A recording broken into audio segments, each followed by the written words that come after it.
আসসালামু আলাইকুম। বাংলা সংবাদে সবাইকে স্বাগত জানাচ্ছি। আমি চিন্তিয়া হক। শুরুতেই সংবাদ শিরোনাম। যত দ্রুত নির্বাচন ততই দেশের মঙ্গল, বলছেন মির্জা ফখরুল। এদিকে ভারতের মদদপুষ্ট কোনো দলকে দেশের মানুষ ক্ষমতায় আনবে না, বলছেন আবু হানিফ। জানাবার প্রশাসনে এখনো ফ্যাসিস্টদের দোসররা বসে আছে, বলছেন জোনায়েদ সাকি। এবং সর্বশেষ জানাবো, গণতান্ত্রিক সমাজ প্রতিষ্ঠায় বাংলাদেশের পাশে দাঁড়ান জাতিসংঘের ডক্টর ইউনূস। দর্শক, শুনছিলেন সংবাদ শিরোনাম, এখন বিস্তারিত। যত দ্রুত নির্বাচন তত দেশের মঙ্গল, বলছেন মির্জা ফখরুল। বিএনপি মহাসচিব মির্জা ফখরুল ইসলাম আলমগীর বলেছেন, অবাধ ও সুষ্ঠু নির্বাচনের জন্য স্থায়ীভাবে আমরা তত্ত্বাবধায়ক সরকার ব্যবস্থা ফিরিয়ে আনতে চাই। আরও যেসব বিষয়ে সংস্কার করা প্রয়োজন, এসব সংস্কার কাজ দ্রুত সম্পন্ন করে একটি নির্বাচনের আয়োজন করতে হবে। এজন্য একটা যৌক্তিক সময় বর্তমান সরকার নিতে পারে। মির্জা ফখরুল বলেন, যৌক্তিক সময় মানে এই না যে তারা অনেক বেশি সময় নিয়ে নেবে। যত দ্রুত নির্বাচন আয়োজন করা যাবে ততই দেশের মঙ্গল হবে। সুতরাং দ্রুত সংস্কারগুলো সম্পন্ন করে একটি নির্বাচনের পরিবেশ তৈরি করে নির্বাচিত সংসদের কাছে ক্ষমতা হস্তান্তর করতে হবে। তিনি বলেন, শেখ হাসিনা পালিয়ে গেলেও এখনো দেশের সংকট কেটে যায়নি। নোবেল বিজয়ী ডক্টর মোহাম্মদ ইউনূস ও তার সরকারের লোকজন সবাই ভালো মানুষ। এই সরকার সংস্কার চায় এবং আমরাও সংস্কারে বিশ্বাসী। তিনি আরো বলেন, তারেক জিয়ার নামে মিথ্যা মামলা প্রত্যাহারের বিষয়ে ইতিমধ্যে তালবাহানা শুরু হয়েছে। তার বিরুদ্ধে দায়ের করা সকল ষড়যন্ত্রমূলক মিথ্যা মামলা অনবরত বিলম্বে প্রত্যাহার করে তারেক জিয়াকে দেশে আসার ব্যবস্থা করতে হবে। পাশাপাশি দেশের সকল নেতাকর্মীদের বিরুদ্ধে দেওয়া মামলাও অবিলম্বে প্রত্যাহারের দাবি জানান তিনি। কারণ এই সকল মামলাগুলো প্রত্যাহার করা না হলে লেভেল প্লেইং ফিল্ড তৈরি হবে না। বিএনপি মহাসচিব বলেন, ব্রিগেডিয়ার জেনারেল আসম হান্নান সাহা ছিলেন একজন সত্যিকারের নির্ভীক সাহসী সৈনিক। তিনি বীরের বেশে দেশের মানুষকে গণতন্ত্র ফিরিয়ে দেওয়ার জন্য আজীবন লড়াই করেছেন। একটি কুচক্রী মহল যখন শহীদ জিয়াকে হত্যা করে লাশ গুম করে ষড়যন্ত্র করেছিল, তখন তিনি সাহসের সাথে এগিয়ে গিয়ে লাশ উদ্ধার করে ঢাকায় নিয়ে এসেছিলেন। ভারতের মদদপুষ্ট কোনো দলকে দেশের মানুষ ক্ষমতায় আনবে না, বলছেন আবু হানিফ। গণ অধিকার পরিষদের উচ্চতর পরিষদ সদস্য গণমাধ্যম সমন্বয়ক আবু হানিফ বলেছেন, নতুন বাংলাদেশকে এগিয়ে নিতে তরুণদের এগিয়ে আসতে হবে। দেশের রাজনীতির গুণগত পরিবর্তনের জন্য মেধাবীদের দায়িত্ব নিতে হবে। শাসন ব্যবস্থা পরিবর্তন ঘটানোর জন্য সবাইকে ঐক্যবদ্ধভাবে কাজ করতে হবে। আমরা বিগত সময়ে ভারতের আধিপত্যের বিরুদ্ধে আন্দোলন করেছি। ভারত আমাদের অভ্যন্তরীণ বিষয়ে হস্তক্ষেপ করে অবৈধভাবে আওয়ামী লীগকে ক্ষমতায় রেখেছে। ভারতের মদদপুষ্ট কোনো দলকে বাংলাদেশের মানুষ আর ক্ষমতায় আসতে দেবে না।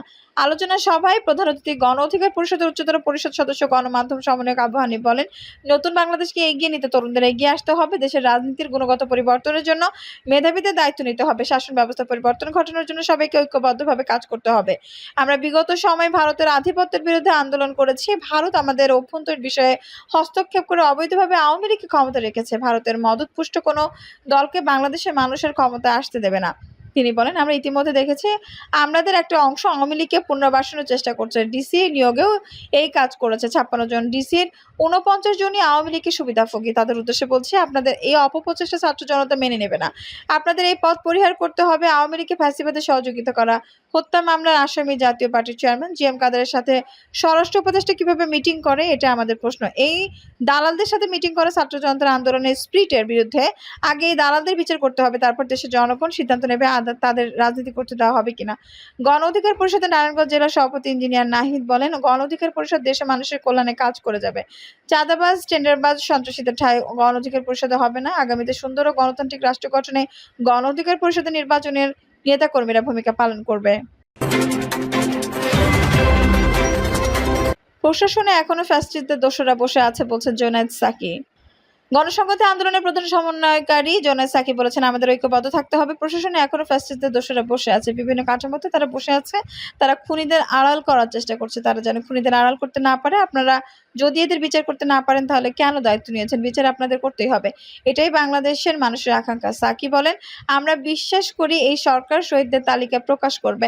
একজন শহীদের তালিকাও যেন বাদ না যায়। দল হিসেবে আমরা চেষ্টা করছি। আমাদের সীমাবদ্ধতা রয়েছে, কিন্তু সরকারের সক্ষমতা আছে এই শহীদদের শুধুমাত্র নাম নয়, 1 কোটি সম্ভাবনায় জীবন। কি নিদারুণ যন্ত্রণা ভোগ করছে এই ছেলেরা।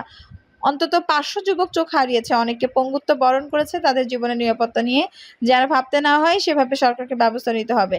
তিনি বলেন, আমাদের সকলের দায়িত্ব আছে। তবে সরকারকে বলবো, দ্রুততম সময়ের মধ্যে এই তালিকা প্রস্তুত করুন। নতুন বাংলাদেশের দিকে যাত্রা ন্যায়ের উপর দাঁড়িয়ে হবে। কোনো শহীদ পরিবারকে যেন বলতে না হয় আমরা বিচার পেলাম না। এই সকল হত্যা দোষর ও নির্দেশদাতারা কোথায় গেল? আমরা শুনতে পারছি তারা পালিয়ে গেছে। এখনো পালিয়ে যাচ্ছে। তারা কিভাবে আইনের মুখোমুখি না হয়ে পালিয়ে যাচ্ছে, সরকারকে তার জবাব দিতে হবে। আমরা তাদের বিচারের মুখোমুখি দেখতে চাই। সংবিধানের সমস্ত ক্ষমতা এক ব্যক্তির সাথে কেন্দ্রীভূত। যারাই ক্ষমতায় গেছে তাদের জমিদারের মতো দেশ চালানোর ক্ষমতা দেয়া হয়েছে। ফলে আমরা মানবিক মর্যাদা ও সামাজিক ন্যায় বিচার পাইনি। আমাদের ভোটাধিকার সহ হরণ করা হয়েছে। জোনেস সাকি বলেন, বাংলাদেশ চলবে ১৯৭১ সালের বৈষম্যহীন বাংলাদেশের চেতনায়। ওরা আবার এটি মনে করিয়ে দিয়েছে, এখানে কেউ পাবে কেউ পাবে না, সেটা আর হবে না। আমাদের নতুন রাজনৈতিক বন্দোবস্ত লাগবে, সেটার জন্য জনতার সংবিধান লাগবে, তার জন্য আইনের সংস্কার আনতে হবে। এর মধ্য দিয়ে রাষ্ট্র গণতান্ত্রিক হবে। এই কাজগুলো অন্তর্বর্তী সরকারকে করতে হবে। তিনি আরো বলেন, আমাদের দেশের সকল স্তরের মানুষ যেন মাথা উঁচু করে দাঁড়াতে পারে, তাদের দাবি পেশ করতে পারে। এদেশের মেহনতি মানুষ কি আন্দোলন করতে পেরেছে? প্রেস ক্লাবে অধিকার ভিক্ষার মতো চাইতেই হয়েছে। উন্নয়ন মানে শুধু বড় বড় স্থাপনা নয়, মানুষের জীবন মান, তাদের বাচ্চাদের শিক্ষা, চিকিৎসা, পারিবারিক ভবিষ্যৎ গড়ে উঠলে সেটাকে উন্নয়ন বলে। আমরা এমন একটি বাংলাদেশ চাই যেখানে মানুষ অধিকার চাইতে পারে এবং সরকারকে তা শুনতে হয়। গণতান্ত্রিক সমাজ প্রতিষ্ঠায় বাংলাদেশের পাশে দাঁড়ান জাতিসংঘের ডক্টর ইউনূস। গণতন্ত্র, আইনের শাসন, সমতা ও সমৃদ্ধি অর্জনের মাধ্যমে ন্যায়ভিত্তিক ও অন্তর্ভুক্তিমূলক গণতান্ত্রিক সমাজ হিসেবে আত্মপ্রকাশের অভিপ্রায় বাস্তবায়নে বাংলাদেশের প্রতি আন্তর্জাতিক সম্প্রদায়ের সমর্থন ও সহযোগিতা ব্যাপকতর ও গভীরতর করার আহ্বান জানিয়েছেন প্রধান উপদেষ্টা অধ্যাপক ডক্টর মোহাম্মদ ইউনূস। তিনি বলেছেন, বাংলাদেশের সাম্প্রতিকতম মনসুন অভ্যুত্থান বিশ্বের বিভিন্ন প্রান্তে মানুষকে মুক্তি ও ন্যায় বিচারের পক্ষে দাঁড়াতে প্রেরণা জুগিয়ে যাবে। তিনি বলেন, আমাদের ছাত্র যুব সমাজের আন্দোলন প্রথম দিকে মূলত ছিল বৈষম্যের বিরুদ্ধে, পর্যায়ক্রমে তা গণ আন্দোলনের রূপ নেয়। এরপর সারা পৃথিবী অবাক বিস্ময়ে দেখেছে কিভাবে সমগ্র বাংলাদেশের মানুষ এক না এক তন্ত্র, নিপীড়ন, বৈষম্য, অবিচার ও দুর্নীতির বিরুদ্ধে রাজপথ এবং সামাজিক যোগাযোগ মাধ্যমে দৃঢ়ভাবে রুখে দাঁড়িয়েছিল। ডক্টর মোহাম্মদ ইউনূস তার ভাষণের শুরুতে বৈষম্য বিরোধী ছাত্র আন্দোলনের প্রেক্ষাপট সহ এই আন্দোলনে শত শত মানুষের জীবন দানের মাধ্যমে বাংলাদেশের সংঘটিত যুগান্তরকারী পরিবর্তনের কথা তুলে ধরেন। একই সঙ্গে কি পরিস্থিতিতে তিনি সরকার পরিচালনার দায়িত্বভার গ্রহণ করেছেন এবং পরবর্তী সময়ে রাষ্ট্র কাঠামো পুনর্গঠনে অন্তর্বর্তী সরকার গৃহীত কার্যক্রমও তুলে ধরেন। তিনি বলেন, আমাদের ছাত্র জনতা তাদের আদম্য সংকল্প ও প্রত্যয়ের মাধ্যমে একটি স্বৈরাচারী ও অগণতান্ত্রিক শাসন ব্যবস্থা থেকে মুক্তি এনে দিয়েছে। তাদের এই সম্মিলিত সংকল্পের মধ্যে আমাদের দেশের ভবিষ্যৎ নিহিত, যা এই দেশকে বিশ্ব সম্প্রদায়ের মাঝে একটি দায়িত্বশীল জাতির মর্যাদায় উন্নীত করবে বলে আমি বিশ্বাস করি।